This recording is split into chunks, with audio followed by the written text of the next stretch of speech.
Welcome Matters With. I'm your host, PhilipBrian. Today, we're here to discuss Trek Matters with you. Section 31, a Star Trek story. That's not right.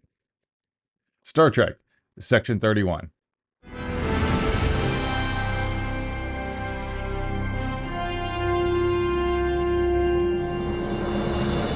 From the get-go, when it was announced, a lot of people were against the idea in the first place.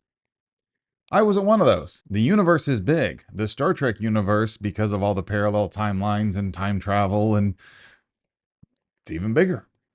Well, unless parallel timelines are real for us too. But we can't know that. Parallel universe, coexisting with ours on another dimensional plane. There's a lot of room inside the universe of Star Trek, the Star Trek universe, to tell a lot of different tales. So I was looking forward to it. Michelle Yeoh is an Academy Award-winning actress, and she headlines this Star Trek streaming movie event. Just a couple of housekeeping notes. Section 31 is a secret Black Ops, not so secret to some, Black Ops division of Starfleet, which I'm sure if you're watching this, you already know, or you fell asleep and YouTube's playing a video about Star Trek and you're not a Trek fan. It just is. Carry on.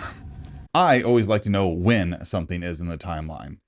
This story, Section 31, takes place about 40 years before Jean-Luc Picard becomes captain of the Enterprise D, about 20 years before Rachel Garrett dies as captain of the Enterprise C, and about 31 years after James T. Kirk's final mission on the Enterprise A. Let's make sure that history never forgets the name Enterprise. The set design and production value are top shelf. Some of the best I've ever seen in Star Trek. Impressive. The mission? Retrieve the Godsend, a weapon from the Mirror Universe, the Terran Empire, before it destroys everything. It's incendiary. Shield's collapsing, Captain.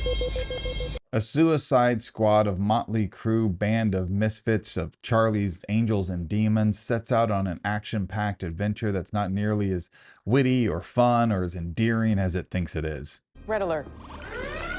The characters lack soul. I will say that Rachel Garrett is the most interesting character, and Kacey Rohl does a pretty good job with rather mediocre material. The whole thing feels like a prologue to a story that you don't care to finish. And the exposition is a lot. Red alert. Additionally, the obvious influence of the Hunger Games, the Temple of Doom, the Princess Bride only serve to remind us that all of those were better than this. Hi, Captain. There are talented people all over this thing, both behind and in front of the camera. Sadly, a lot of those talents get wasted on this project. It is better than The Final Frontier. However, it is below any average Trek. I give it a D+. Divert auxiliary power to deflectors. What is a Star Trek streaming movie or a long Trek you would like to see? Me, I would like to see one where Jake Sisko goes to interview a retired Worf, and through backstory and flashbacks, we get to find out what happened to the Enterprise E. Confirm auto-destruct sequence. Authorization Worf. 37 Gamma Echo.